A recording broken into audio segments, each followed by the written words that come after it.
రాగైతే ప్రత్యక్ష గుడారంలోకి మనం వెళ్దాం. ప్రత్యక్ష గుడారంలోకి వెళ్ళాల్సినప్పుడు మనం నిలబడి వెళ్ళకూడదు, ఎందుకంటే వంగని వెళ్ళాలి. ఎందుకంటే ఇది పరిశుద్ధమైన స్థలం కాబట్టి.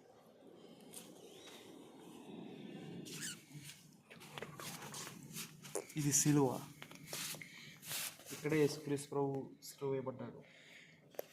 ఈ సిలువ ఎందుకు గుర్తుంటే ఈ ప్రత్యక్ష గుడారం నుంచి దేవుడు మనకు విడుదలని ఇచ్చాడని అర్థం. ఎందుకంటే ఈ ప్రత్యక్ష గుడారంలో ఇంకా మనం ఏ బలి అర్పించకుండా ఈ సిలువ మనల్ని కాపాడింది. ఈ సిలువ అంటే సిలువ కాదు, యేసుక్రీస్తు ప్రభు. ఇదేంటంటే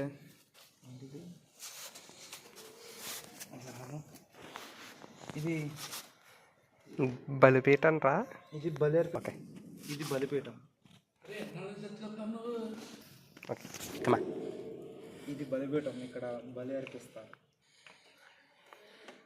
ఇక్కడే మేక, పశువు, కోడి, పావురం బలి అర్పిస్తారు. ఇంకా లోపలికి వెళ్దాం రండి. ఇది దీపవృక్షం. ఏంటి లైట్లు ఉన్నాయి, కరెంట్ దీపాలు ఉంటాయి. ఇది దీపవృక్షం. ఇక్కడ దీపాలను వెలిగిస్తారు.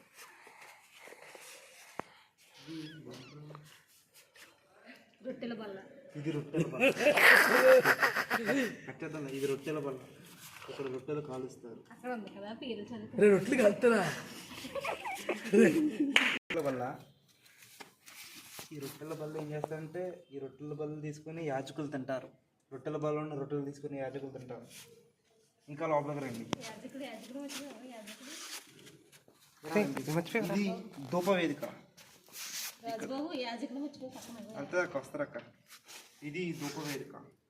ఈ ధూపవేదిక ఎందుకు ఉపయోగపడుతుంది అంటే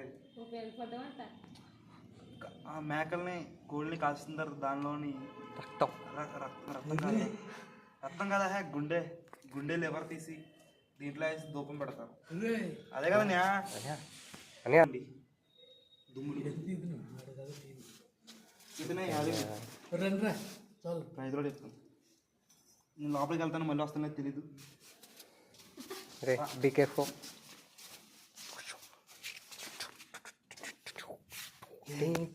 నిబంధన మందసం. Wait, I need some light. Okay, ఇది నిబంధన మందసం. ఈ కెరూబులు, ఈ రెండులో కెరూబులు అంటారు. ఆ లోపల ఉన్నది ఏంటంటే అది మన్నా. అది మన్నా. అక్కడ ఉన్నది ఏంటంటే తోర.